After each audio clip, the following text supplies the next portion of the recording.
স্থানীয় football team খেলায় জিতে চ্যাম্পিয়ন হলো। সমর্থক আর ভক্তরা খেলোয়াড়দের নিয়ে শহরে বিজয় মিছিল বের করলো।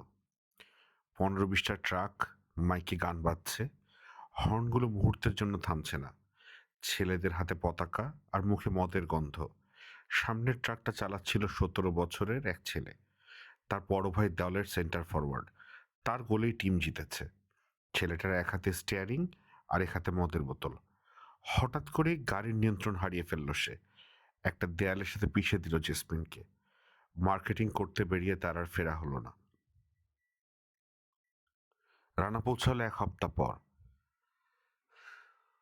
অনেক দূর থেকে এসে ক্লান্ত।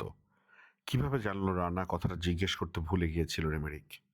সূর্য অস্ত গেছে, কিন্তু আলো এখনো ফুরায়নি। স্টার্ট দিয়ে গাড়ি ছেড়ে দিল রেমেরিক। আজই সে কথা বলবে রানার সাথে।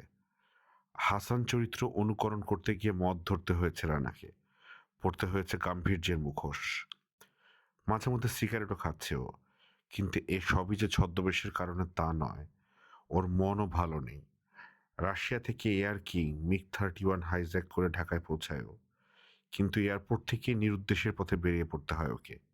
এয়ার কিং চুরি করার প্ল্যানটা ছিল জিওনিস্ট ইন্টেলিজেন্স আর সিআইএর, তাদের মুখের গ্রাস কেড়ে নয়। আক্ষরিক অর্থে পাগলা কুকুর হয়ে গিয়েছিল সিআইএ। দেখা মাত্র রানাকে খুন করার নির্দেশ দেওয়া হয়েছিল এজেন্টদের। গা ঢাকা না দিয়ে উপায় ছিল না ওর। অ্যাম্ফিবিয়ান প্লেন নিয়ে ঢাকা ছাড়ে রানা। মাঝ সাগরে বাংলাদেশি একটা জাহাজ থেকে ফুয়েল নিয়ে পৌঁছে যায় শ্রীলঙ্কার উপকূলে। রাতের অন্ধকারে প্লেন ফেলে সৈকতে উঠে আসে। শহরে ঢুকে মিশে যায় জনরণ্যে। প্লেনে প্রচুর কাগজপত্র আর সরঞ্জাম ছিল। চেহারা আর পরিচয় বদল করতে কোনো অসুবিধা হয়নি। শ্রীলঙ্কা থেকে লেবানন, লেবানন থেকে সুইজারল্যান্ড। 3 মাস পর পরিস্থিতি জানার জন্য জেনেভায় একজন বিসিআই এজেন্টের সাথে গোপন দেখা করেছিল রানা। হেডকোয়ার্টার থেকে ওর জন্য নতুন নির্দেশ ছিল, আরও 2 মাস গা ঢাকা দিয়ে থাকতে হবে ওকে। আরও জানতে পারলো একজন রুশ বৈমানিক মিগ-31 ফিরিয়ে নিয়ে গেছে রাশিয়ায়। ঢাকার সাথে এখন মস্কোর সম্পর্ক যে কোনো সময়ের চেয়ে ভালো।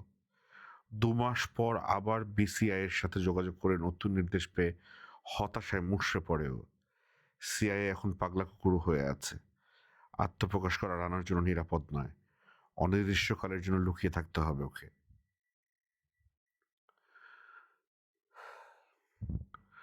পরিচিত একটা ক্লিনিকে ভর্তি হয়ে নিজের চেহারার সামনে বদলে নিল রানা। মুখের কাটা দুটো দাগই তার ফলশ্রুতি। এরপর ফ্রান্স হয়ে সিসিলিতে চলে আসে। স্বাধীন চেতা পুরুষ কখনো কারো কাছে মাথা নত করেনি। পালিয়ে বেড়ানো ওর স্বভাব নয়। সংকট যত বড়ই হোক, বুকে সাহস নিয়ে বিপদের সামনে দাঁড়িয়েছে চিরকাল। তাকেই এখন চোরের মতো এখানে সেখানে পালিয়ে বেড়াতে হচ্ছে। মন সায় দেয় না, সমগ্র অস্তিত্ব বিদ্রোহ করতে চায়। কিছু বন্ধু থাকে যারা একসাথে হেঁটে কবর পর্যন্ত যেতেও দ্বিধা করে না। রেমেরিক তাদের একজন। রেমেরিককেও ভালোবাসে, আর সেই জন্যই নিজের বিপদের মধ্যে তাকে টেনে আনতে চায় না।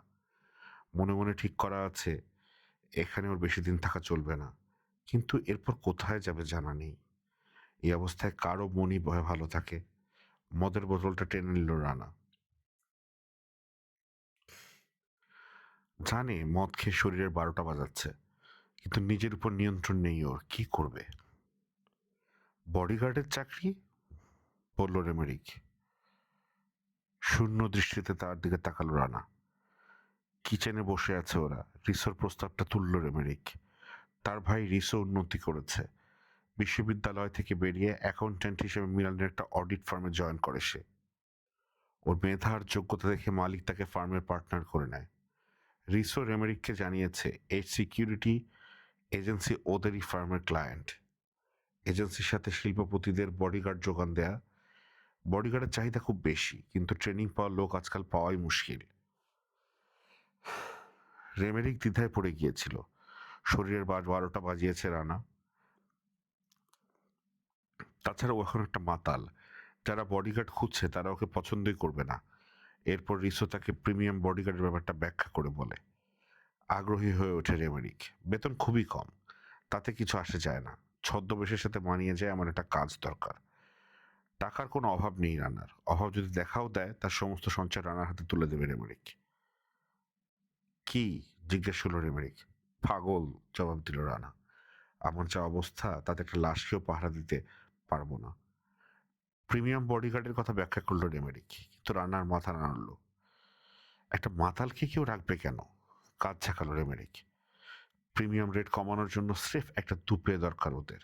সে মাতাল কি উন্মাদ তা ওরা দেখতে চাইবে না। যাকে তুমি পাহারা দেবে তার কিডন্যাপ হওয়ার কোনো সম্ভাবনা নেই। একটা নিঃশ্বাস ফেললো রানা। তোমাকে অবশ্য মদ আরও কম খেতে হবে। রাতে খাও, এখানে তো তাই খাচ্ছ। কই দিনের বেলা তো তোমাকে কিছু মনে হয় না? বলছো সম্ভাবনা নেই, তবু যদি কেউ কিডন্যাপ করতে চেষ্টা করে? সাধ্যমতো ঠেকানোর চেষ্টা করবে। যা বেতন তুমি জাদু দেখাবে এটা কেউ আশা করবে না। চিন্তা করলো রানা। বিপদ একটা ঘটার আগে রেমেরিকের কাছ থেকে সরে যাওয়ার একটা একটা সুযোগ। তাছাড়া একটা কাজের মধ্যে থাকলে নিজের উপর নিয়ন্ত্রণও খানিকটা ফিরে আসতে পারে। তবু দ্বিধা যায় না। বলল, বডিগার্ড মানে সবসময় একজনের কাছে থাকা। আমার যা মনের অবস্থা আমি কাউকে সহ্য করতে পারবো বলে মনে হয় না। মুচকি হাসল রেমেডিক। ঠিক আছে, তুমি না হয় বোবা বডিগার্ড হবে। ওরা হয়তো এটা তোমার একটা বাড়তি গুণ বলে ধরে নেবে। আরো অনেক সমস্যার কথা ভাবলো রানা। কিন্তু নরম ভঙ্গিতে একটু একটু করে চাপ বাড়াতে থাকলো রেমেরিক। রিসো খুব করে ধরেছে রানা যেন মিলানে তার বাড়িতে কয়েকটা দিন কাটিয়ে আসে। যাও না, 2 দিন থেকে এসো ওর কাছে, মন ভালো লাগবে। খানিক ইতস্তত করে রাজি হয়ে গেল রানা। আর কোনো ধরনের কাজ পাওয়া যায় কিনা রিসোর সাথে আলাপ করা যাবে। এরপর শুতে গেল। যাবার আগে বলল, শেষ পর্যন্ত বডিগার্ড। কিচেন থেকে রানা বেরিয়ে যেতেই কলম বের করে কাগজের উপর ঝাঁপিয়ে পড়ে রিসোকে চিঠি লিখতে বসল রেমেরিক। সে জানে এজেন্সি থেকে প্রার্থীর যোগ্যতা জানতে যাওয়া হবে, কিন্তু রানাকে লিখতে বলা হলে বিস্তারিত কিছুই লিখবে না।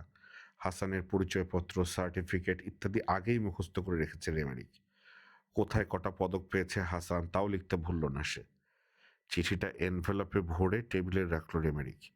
একটা নোট লিখে ফুডেলাকে নির্দেশ দিল, কাল সকালেই যেন ডাকবাক্সে ফেলা হয় চিঠি। রানা আসার পর আজ এই প্রথম মনে খানিকটা স্বস্তি নিয়ে ঘুমাতে গেল রেমেরিক। লোরান যেমন আশা করেছিল বডিগার্ড পাওয়া ভিটোর জন্য তেমন সহজ হয়নি। লড়ার পছন্দ হবে এরকম একজনকে বেছে বের করতে অনেক ঝামেলা পোহাতে হয়েছে তার। বডিগার্ডের ব্যবস্থা হবে এই কথা শোনার সাথে সাথে হইচই পড়ে গিয়েছিল বাড়িতে। বডিগার্ড যেন নতুন একটা গাড়ি বা এক সেট অলংকার। তখনই প্ল্যান প্রোগ্রাম করতে বসে যায় লড়া। অনেক তর্কাতর্কির পর তার সিদ্ধান্তই বহাল থাকলো, বডিগার্ড বাড়ির ওপরতলায় একটা কামরায় থাকবে। লড়া লুবনা নিজেরাই ধরাধরে করে কিছু অতিরিক্ত ফার্নিচার নিয়ে গেল সেই ঘরে। দুজনেরই কনুই আর আঙুল ছড়ে গেল। মেহগনি কাঠের বিশাল এক খাট আগে থেকে ছিল ওখানে, এবার জায়গা পেল বড় একটা ইজি চেয়ার, ছোট একটা টেবিল, একটা চেস্ট অফ ড্রয়ার, একটা ওয়ার্ড্রোব। ঠিক হলো বডিগার্ড আথিয়া আর লাড্ডোর সাথে কিচেনে বসে খাবে। বডিগার্ড কি কি কাজ হবে তার একটা তালিকা করে ফেললো লড়া। লুবনাকে স্কুলে নিয়ে যাওয়া আর বিকেলবেলা ফিরিয়ে নিয়ে আসা, এটাই তার সবচেয়ে গুরুত্বপূর্ণ কাজ। এই দুটো কাজের মাঝখানে লড়াকে সে মার্কেটে বা লাঞ্চ খেতে নিয়ে যাবে। লোকটাকে কেমন হতে হবে তারও একটা রূপরেখা তৈরি করে দিল লড়া। লোকজনের সামনে তাকে যেন বের করা যায়। আদব কায়দা জানতে হবে তার, হতে হবে ভদ্র আর বিনয়ী। আর একেবারে গুন্ডা পান্ডা মার্কা চেহারা হলে চলবে না। আদেশ নয়, স্বামীর হাত ধরে অনুনয় বিনয় করে বলল সে, একটু যেন তাড়াতাড়ি ব্যবস্থা করা হয়। লুবনার নতুন স্কুল টার্ম শুরু হতে যাচ্ছে। তাছাড়া ভিটোর সাথে এবার সেও প্যারিস যেতে চায়। এসবই সমস্যা হয়ে দেখা দিল। প্রথমে দুজন প্রার্থীকে দেখা মাত্র বিদায় করে দিল ভিটো। দুজনেই রাস্তা থেকে উঠে আসা গুন্ডা, লড়া ওদেরকে দরজা দিয়ে ঢুকতেই দেবে না। তৃতীয় লোকটা বুড়ো, 4 নম্বর প্রার্থীর বা চোখ নেই। এজেন্সি অফিসে ফোন করে ভিটো অভিযোগ করলো, বেছে বেছে শুধু আজবাজে লোককে পাঠাবার মানে কি? জবাব এলো, বডিগার্ডের এখন খুব অভাব। তাছাড়া এই বেতনে এর চেয়ে ভালো কোনো লোক কাজটা নিতে চাইছে না। পরদিন এজেন্সি থেকে একটা ফোন পেল ভিটো, আরও একটা লোককে পাঠাচ্ছে ওরা, সে একজন বাংলাদেশি। তেমন উৎসাহ বোধ করেনি ভিটো। বাড়িতে একজন বিদেশি লোক থাকবে, এর জন্য সে মানসিকভাবে তৈরি ছিল না। মনে মনে লোকটার একটা ছবি আঁকলো সে, কালো মোষের মতো চেহারা, চোখ দুটো টকটকে লাল, সারাক্ষণ চুইংগাম চিবাচ্ছে। তাই লোকটাকে যখন অফিসে হাজির করা হলো, একাধারে খুশি আর বিস্মিত হলো ভিটো। নিষ্ঠুর প্রকৃতির লোক, মুখে থমথমে গাম্ভীর্য, কিন্তু চোখ দুটোয় মায়া আছে। সবচেয়ে ভালো লাগলো লোকটার রুচি। পরনে ঘন নীল স্যুট, পপলিনের সাদা শার্ট, হাতে একটা বড় এনভেলপ নিয়ে দরজায় দাঁড়িয়ে ভিটোর দিকে তাকিয়ে আছে। মাথা ঝাঁকিয়ে ঢাকলো ভিটো। এগিয়ে এসে একটা চেয়ার টেনে ডেস্কের সামনে বসলো রানা। তারপর এনভেলপটা বাড়িয়ে দিল। এজেন্সি থেকে আপনাকে এটা পাঠিয়েছে। খুশির মাত্রা আরো একটু বাড়ল ভিটোর। লোকটা বিশুদ্ধ ইটালিয়ান বলে। এনভেলপটা নিয়ে জিজ্ঞেস করলো কফি। এর আগে যারা এসেছে তাদের সে কফি খেতে বলেনি। মাথা নাড়ল রানা। সিল ভেঙে এনভেলপ খুলল ভিটো। ভেতরে অনেকগুলো কাগজ। পড়তে শুরু করলো। ইমরুল হাসান কোয়ালিফিকেশন আর ইতিহাস। রেমেরিকের কাছ থেকে পাওয়া তথ্যগুলো সাজিয়ে নিয়ে পাঠিয়েছে এজেন্সি। পড়া শেষ করে মুখ তুলল ভিটো। রানার দিকে এক দৃষ্টিতে অনেকক্ষণ তাকিয়ে থাকলো সে। রানাও তাকিয়ে আছে, চোখে কোনো ভাষা নেই। অসুবিধেটা কি জানতে চাইল ভিটো। অসুবিধা একটা কিছু আছে, এই ব্যাপারে তার কোনো সন্দেহ নেই। ওর যা কোয়ালিফিকেশন, ওকে একটা দুর্গ পাহারা দেওয়ার দায়িত্ব দিয়েও নিশ্চিত হওয়া যায়। অথচ সামান্য বেতনে একটা মেয়েকে পাহারা দেওয়ার কাজ করতে চাইছে। আমি মদ খাই, সোজা সাপটা স্বীকার করলো রানা। ব্যাপারটা হজম করতে একটু সময় নিল ভিটো। আবার কাগজগুলোর উপর চোখ বোলালো। খারাপ দিকটা কি? চোখ কুঁচকে চিন্তা করলো রানা। ভিটো অনুভব করলো খাঁটি সত্যি কথাই শুনতে পাবে সে। হয়তো আমার রিয়াকশন টাইম ঠিক থাকবে না। ঝট করে গুলি করতে হতে পারে। আমি হয়তো একটু দেরি করে ফেলবো। দূর থেকে মাথায় গুলি করলাম, কিন্তু লাগলো হয়তো বুকে। আপনার জায়গায় আমি হলে, আর আমি যদি জানতাম আমার পরিবারের উপর হামলা হতে পারে, তাহলে এরকম একটা লোককে চাকরি দিতাম না। ভিটো জানতে চাইল মদ খেয়ে মানে লোক হাসান? মাথা নাড়ল রানা।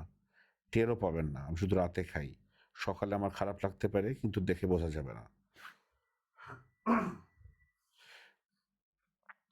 আরেকবার কাগজগুলোর উপর চোখ রাখলো ভিটো। লরা যদি মদ খাওয়ার কথাটা না জানে তাহলে তার কোনো সমস্যা নেই। বেতন কিন্তু খুবই কম। কাঁধ ঝাঁকালো রানা। আপনার মেয়েকে যদি টপ প্রফেশনালরা কিডন্যাপ করার চেষ্টা করে, বেতনের চেয়ে কম সার্ভিস পাবেন না। কিন্তু যদি অ্যামেচাররা চেষ্টা করে, ওরা যদি সত্যি অ্যামেচার হয়, স্রেফ ভয় দেখিয়ে ভাগিয়ে দিতে পারবো। কিংবা হয়তো খুন হয়ে যাবে। সেরকম কোনো ভয় আদৌ আছে নাকি? মাথা নাড়ল ভিটো। বোধহয় নেই। আসলে ভয়টা আমার স্ত্রীর। ইদানিং অনেকগুলো ছেলে মেয়ে কিডন্যাপ হলো, আতঙ্কিত হয়ে পড়েছে। ভালো কথা। ওকে এখান সেখানে আনা দেয়া নেয়া করা কিন্তু আপনার ডিউটির মধ্যে পড়বে। ওর নিজের গাড়ি আছে। কাগজগুলোর দিকে আর চোখে তাকিয়ে ভাবল সে, ভাড়াটে যোদ্ধা ছিল এই লোক। কয়েকশো লোককে খুন করেছে কে জানে। আরেকটা কথা, আপনাকে কিন্তু একটু ঘরমুখ হতে হবে। ইঙ্গিতে কাগজগুলো দেখালো সে। এখানে দেখছি আপনি শুধু বাইরে বাইরে ছুটে বেরিয়েছেন। ওটা কোনো সমস্যা হবে না, বলল রানা। তবে আমি ঠিক সামাজিক নই। কাজটা করব যতটা ভালোভাবে পারি, তার চেয়ে বেশি আমার কাছ থেকে কিছু আশা করবেন না। বেশ, বলল ভিটো। তাড়াতাড়ি জয়েন করতে পারবেন তো? হঠাৎ একটা চিন্তা এলো। আপনার আর্মস আছে? মাথা ঝাঁকালো রানা। এজেন্সি থেকে দেবে। ওদেরকে আপনার একটা চিঠি দিতে হবে। পুলিশ পারমিটের ব্যবস্থা করবে ওরা। এর জন্য বিল করবে এজেন্সি, আপনি দেবেন। উঠে দাঁড়ালো ও। যে কোনো সময় জয়েন করতে পারি আমি। রানার সাথে ভিটোর দরজা পর্যন্ত এলো। হপ্তার ছুটিতে কাল আমি কোমোয় যাব। জিনিসপত্র নিয়ে দয়া করে কাল 6টায় চলে আসুন এখানে। ভালো কথা। আপনার মদ খাওয়ার কথা কারো জানার দরকার নেই, আমার স্ত্রীরও না। ধন্যবাদ। ভিটো বলল, চাকরির মেয়াদ সম্পর্কে আমি কিছু বলতে পারছি না। পরিস্থিতির উপর নির্ভর করে। তবে এজেন্সির সাথে আমার 3 মাসের কথা হয়েছে। এই 3 মাসকে ট্রায়াল পিরিয়ড হিসেবে ধরা হবে। তারপর আমরা দুজনেই নতুন করে চিন্তা করব। এমনও তো হতে পারে চাকরিটা হয়তো আপনার আর ভালো লাগলো না। লাউঞ্জে রয়েছে লরা, ফ্রেঞ্চ উইডোর সামনে। সাদা মাঠা একটা কালো ড্রেস পরে আছে সে। মুখ কালো চুলের ফ্রেমে বাঁধানো সাদা একটা চাঁদের আকৃতি। ভেতরে ঢুকলো আরা। ভিটোর পাশে দাঁড়ালো রানা। ভিটোর চেয়ে অনেক লম্বা ও। ধীরে ধীরে ফিরল লরা। স্বামীর দিকে 1 সেকেন্ডের জন্য তাকালো। তারপর রানার উপর আটকে গেল দৃষ্টি। রানাকে আপাদমস্তক দেখছে ভিটো। পরিচয় করে দিল। লরার মনের ভাব চেহারায় ফুটল না। মৃদু গলায় সে জিজ্ঞেস করলো, আপনাকে ড্রিঙ্ক দেব? ধন্যবাদ। স্কচ, সামান্য পানি। বারের দিকে এগোলো লরা।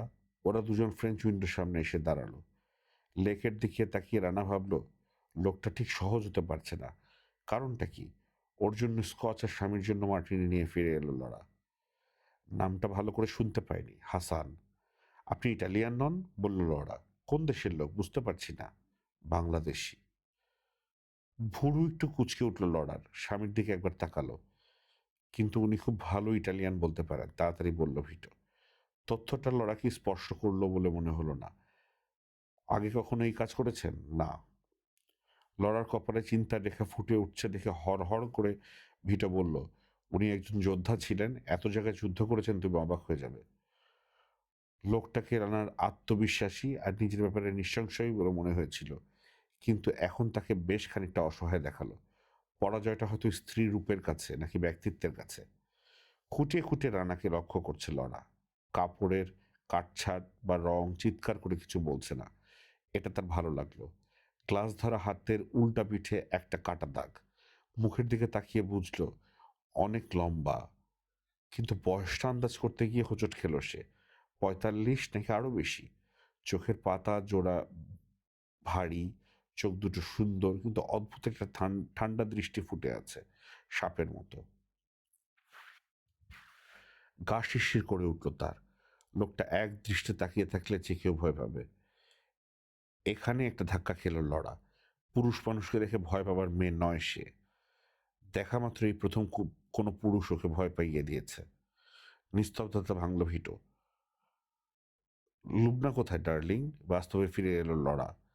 ওপরে, এখনই নামবে ও। ভিটো লক্ষ্য করলো লরার ইতস্তত ভাবটা আর নেই, কিন্তু তার জায়গায় বিমূঢ় একটা ভাব দেখা যাচ্ছে। ক্ষীণ একটু হাসলো লরা। রানাকে বলল, আমার মেয়ে খুব উত্তেজিত হয়ে আছে, বডিগার্ড ওর কাছে একটা খেলনার মতো। আমি প্রথম? জিজ্ঞেস করলো রানা। হ্যাঁ, আপনি সুন্দর ইটালিয়ান বলেন, নিয়াপলিটনদের মতো। ওদের একজনের কাছ থেকে শিখেছি। ওখানে আপনি ছিলেন? না, আসা যাওয়া ছিল। দরজা খোলার আওয়াজ পেয়ে ঘুরল রানা। মেয়েটা সাদা টি শার্ট আর জিন্স পরে আছে। দেড় গোড়ায় দাঁড়িয়ে রানাকে দেখছে ও। ওর মা বলল, লুবনা, ইনি মিস্টার ইমরুল হাসান। ধীর পায়ে হেঁটে এলো সে। কেতাদুরস্ত ভঙ্গিতে হাতটা বাড়িয়ে দিল। তাকে ছোট মনে করে কেউ যেন হালকা চোখে না দেখে, ভাবটা এইরকম। মেয়েটা রানার বুক পর্যন্ত লম্বা। ছোট হাতটা ওর হাতের ভেতর হারিয়ে গেল। সেটা ধরে নাড়ার সময় তার চোখে খুশির ঝিলিক আর চাপা উত্তেজনা দেখল রানা। মিস্টার হাসানকে তার কামরাটা দেখিয়ে দেবে? লরা বলল। গ্লাসটা খালি করলো রানা। ভক্তি মেশানো গাম্ভীর্যের সাথে ওকে পথ দেখিয়ে নিয়ে গেল লুবনা। দরজা বন্ধ হওয়ার সাথে সাথে বিস্ফোরণের অপেক্ষায় কান পাতল ভিটো, কিন্তু টু শব্দটি না করে নিজের গ্লাসে চুমুক দিল লরা। লোকটা কিন্তু খুব অভিজ্ঞ, বলল ভিটো। লরা নিরুত্তর। বিদেশি এই যা, আবার বলল ভিটো। কিন্তু ভালো ইটালিয়ান বলে, আমাদের কোনো অসুবিধা হবে না। ইটালিতে আগে কখনো কাজ করেছে? লরা জানতে চাইল। না। ব্রিফকেস খুলে এজেন্সির দেয়া রিপোর্টটা স্ত্রীকে দিল ভিটো। ওর ব্যাকগ্রাউন্ড। সোফায় বসে কাগজগুলো দেখলো লরা। বারের সামনে গিয়ে দাঁড়ালো ভিটো। আরেকটা মার্টিনি বানালো। পড়া শেষ করে কাগজগুলো কফি টেবিলে রাখলো লরা। লোকটা আমাকে ভয় পাইয়ে দিয়েছে। ঝট করে স্ত্রীর দিকে ফিরল ভিটো। কি বললে? মৃদু হাসল লরা। বিদেশি হয়তো বরং সুবিধা হয়েছে, আমাদের বিরুদ্ধে কোনো ষড়যন্ত্র করার স্বপ্ন দেখবে না, অত সাহসী হবে না ওর। কিন্তু তোমার ভয় লাগছে কেন? কি যেন চিন্তা করলো লরা। কি জানি। কাগজগুলোর দিকে তাকালো সে। উত্তরটা হয়তো এগুলোর মধ্যে আছে। আসলে তুমি একটা খুনিকে বাড়িতে নিয়ে এসেছো। কত লোককে খুন করেছো? প্রতিবাদ কিছু বলতে গেল ভিটো, কিন্তু আবার মৃদু হাসি দেখা দিল লরার ঠোঁটে। তবে দেখতে শুনতে ভালো, সুপুরুষ, তাই না? লোকের সামনে বের করতে লজ্জা পড়তে হবে না। ভিটো স্বস্তি বোধ করলেও তাকে বিমূঢ় দেখালো। বোঝা যাচ্ছে হাসানকে বাতিল করা হয়নি। উঠে দাঁড়িয়ে স্বামীর গালে চুমু খেল লরা। ধন্যবাদ ডার্লিং, এখন আমি খুশি। ডিনারের পর পিস্তলটা পরিষ্কার করতে বসলো রানা। দীর্ঘদিনের অভ্যাস। আপনা থেকেই হাত চলছে। পরে সন্ধ্যাবেলার পরে মানে সন্ধ্যাবেলার ঘটনার লোকজন। ভিটা অভ্যন্তর অন্যমনস্ক ছিল, তাতে কোনো সন্দেহ নেই। হয়তো ব্যবসা নিয়ে দুশ্চিন্তায় আছে। লড়ার কথা ভাবল রানা। ভাবাবেগকে প্রশ্রয় না দিয়ে ওর উপরে লড়ার প্রতিক্রিয়া বোঝার চেষ্টা করলো। মেয়েটার মধ্যে যা দেখলে খুশি হয় তার অনেকগুলি লড়ার মধ্যে রয়েছে। সাদামাটা সাজ, বাড়াবাড়ি ডেইন, নাক, চোখ, ভুরু, কপালটোট সবই একই কারিগরের হাতে গড়া, ফলে ওটার সাথে আরেকটা সামঞ্জস্য আছে। মেকআপের ব্যবহার নেই বললেই চলে। তার চুল স্বাভাবিকভাবে ঝুলে আছে, এমনকি পারফিউমও লাগে না, স্বয়ংসম্পূর্ণ এক নারী। আর তার ব্যক্তিত্ব আলাদা কিছু নয়, রূপেরই একটা প্রসারিত শাখা মাত্র। এই জাতের মেয়েরা সাধারণত পুরুষদের নিয়ে খেলতে ভালোবাসে, ভেড়া বানিয়ে মজা পায়। নিজেকে সাবধান করে দিল ও। বুঝে শুনে পা ফেল চাঁদ। পিস্তলটা পরিষ্কার করার পর ট্রিগার মেকানিজম আর ম্যাগাজিন রিলিজ ক্যাচে তেল দিল রানা। আথিয়া আর লাড্ডুর কথা ভাবলো সে। বিশাল কিচেনে বসে ডিনার খাওয়ার সময় যেমন কথাবার্তা বলেনি ওরা, রানারও কোনো রানাও কোনো উৎসাহ দেয়নি। ও যে একটু দূরে দূরে থাকতে পছন্দ করবে সেটা বুঝিয়ে দেওয়া হয়েছে। ওর উপস্থিতিতে ওরা অভ্যস্ত হয়ে উঠলে আবার নিজেদের আগের আলাপের ঢঙে ফিরে আসবে। 25 কি 26 বছর বয়স হবে আথিয়ার। সদা হাসছে ওই। 10 জনের খাটুরি একাই খাটতে পারে। রানার ব্যাপারে তার কৌতূহল পরিষ্কার বোঝা যায়। পুরনো লোক বলেই তাকে বাদ দিয়ে কম বয়সী মালি রাখা হয়নি। তামাটে রঙের চোখা মুখ, চোখে নিষ্পাপ সরলতা। রানার দিকে বারবার এমনভাবে তাকাচ্ছিল যেন বলতে চায় এখানে তোমার কোনো প্রতিদ্বন্দ্বী নেই। এবারই রান্নাবান্না ভালো। প্রথমে এলো ভেজিটেবল স্যুপ আর গ্রিসিনি এক রকমের রুটি। তারপর বিফস্টেক, গোর্গনজোলা, ভেড়ির দুধ থেকে তৈরি, হলদে সাদা পনির, রিসো, চাল আর সেলফিশের সহযোগে রান্না, বাঙালি রসনার জন্য অতি সুস্বাদু, বিশেষ করে ডেলসি মিষ্টি আর ফল। ইটালিয়ান খাবার পছন্দ করে রানা, পরিচয় অনেক দিনের। চুপ করে থাকলে অন্যায় করা হবে, তাই আথিয়াকে একটু প্রশংসা করতে হলো। চমৎকার রাঁধো তুমি। চেহারা দেখেই বুঝলো আফিয়ার মুখে খই ফুটতে যাচ্ছে। তাড়াতাড়ি লাড্ডুর দিকে ফিরে ও বলল, বাড়ির চারিদিকটা কাল আমাকে দেখাবে। লেআউট আমার জানা দরকার, এরপর উঠে নিজের ঘরে চলে আসো।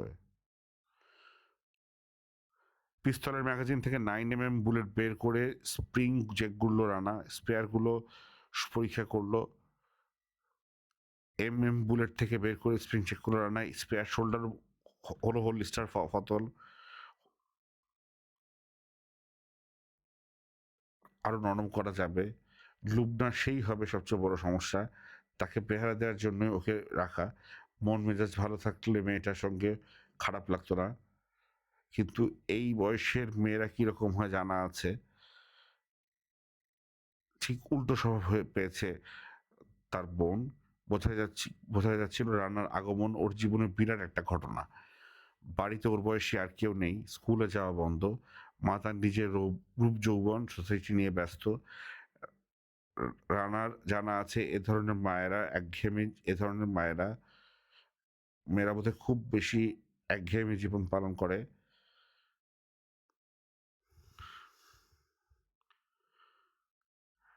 রানাকে ওপরতলায় নিয়ে এসে ঘর দেখিয়ে দিয়েই চলে যায়নি লুবনা।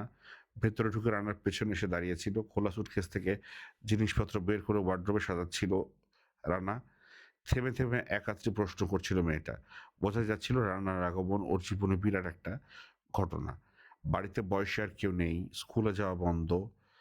মা তার নিজের রূপ যমুনা সোসাইটি নিয়ে আছে। রানার জানা আছে এ ধরনের মায়েরা নিজের মেয়েকে জীবনে প্রতিদ্বন্দ্বী বলে বিশ্বাস করে না। তার কাছ থেকে আরো কিছু আশা করে বন্ধুত্ব চাইবে। লুবনার প্রথম প্রশ্ন ছিল বাংলাদেশকে নিয়ে। এক কথা জবাব দিয়েছিল রানা। অনেকদিন দেশে ফিরেনিও, কিন্তু তাকে নিরুৎসাহিত করা যায়নি। বাংলাদেশের সীমা কি? ওটা কি ভারতের একটা অঙ্গরাজ্য? মানুষ কি খেতে ভালোবাসে? রয়্যাল বেঙ্গল টাইগার কত বড়? বেশিরভাগ প্রশ্নের উত্তর এড়িয়ে গেছে রানা। তাতেও কাজ হচ্ছে না দেখে বলেছে, আমি এখন ক্লান্ত।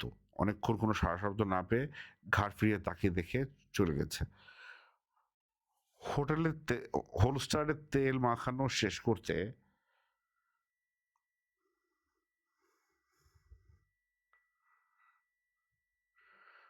তাতে বেরোটা ভরল রানা। খাটের স্ট্যান্ডে ঝুলিয়ে রাখলো সেটা। বাঁশটা বালিশের কাছাকাছি থাকলো। টেবিলের কাছে ফিরে এসে রোড ম্যাপ খুলল। উম, উম, মিলান আর কোমর মাঝখানে রাস্তাটা দেখানো হয়েছে তাতে। কাজের টেকনিক্যাল দিকগুলো জেনে নিতে চায়। গোটা ব্যাপারটাকে সামরিক দৃষ্টিতে দেখতে চেষ্টা করলো। একটা সম্পদকে রক্ষা করতে হবে তার। শক্তিশালী এক শত্রু এটা দখল করার চেষ্টা করতে পারে।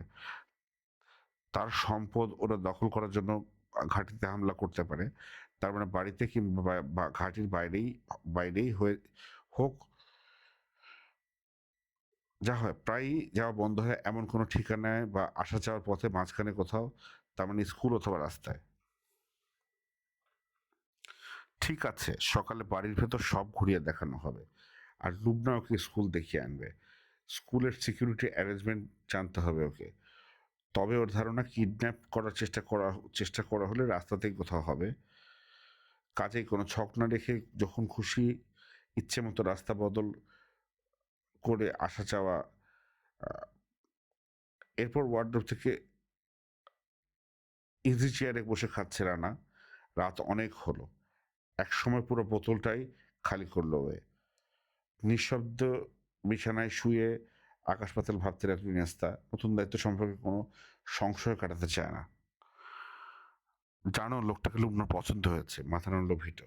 গভর্নেন্স থাকবে না তাতেই ও আত্মহারা। লোকটা যদি কাউন্ট ড্রাকুলা হয় তাও পছন্দ করবে ও। ওহো, তুমি জানো না, বলল লরা। শুতে যাবার আগে দুবার লুবনার সাথে আমার কথা হয়েছে। জিজ্ঞেস করলাম, কি রে তোর বডিগার্ড লোক কেমন? ঠোঁট উল্টো বললো, কি বললো জানো ভাই? বললো, ভারী অহংকারী। তাহলে যে বলছো পছন্দ হয়েছে? তারপর আমি জিজ্ঞেস করলাম, অহংকারী বলছিস কেন? লুবনা বলল, আমার দিকে একবার ভালো করে তাকাইলো না। দু একটা কথা জিজ্ঞেস করেছিলাম, ও হ্যাঁ করে গেল। এরপর আমি আর কিছু জিজ্ঞেস করতে পারিনি। লুবনা এরপর আর কিছু জিজ্ঞেস করতে পারিনি লুবনাকে। বলল লরা। লুবনা নিজে এসে বলল, লোকটা আসলে পাক্কা অভিনেতা। আমি ঘর থেকে বেরিয়ে এসে জানলার পর্দা একটু সরিয়ে তাকে দেখলাম। দেখি খানিক পর ঘাড়ে অপরাধে দেখি খানিক পর ঘাড় ফিরিয়ে তাকালে আমাকে না দেখে কেমন যেন ম্লান হয়ে গেল চেহারা। গম্ভীর না ছাই? আসল প্রথম প্রশ্ন একটু ডার দেখাচ্ছে। সশব্দে হেঁটে এলো ভুটো। তোমার মেয়ে তো দেখছি কম অভিনয় জানে। কিন্তু কিন্তু আমি ভাবছি এত থাকতে বডিগার্ডের চাকরি করতে এলো কেন? যেন নিজেকে নির্দেশ করলো লড়া। এর মধ্যে নিশ্চয়ই কোনো রহস্য আছে। রহস্য আবার কি? বলল ভিটো।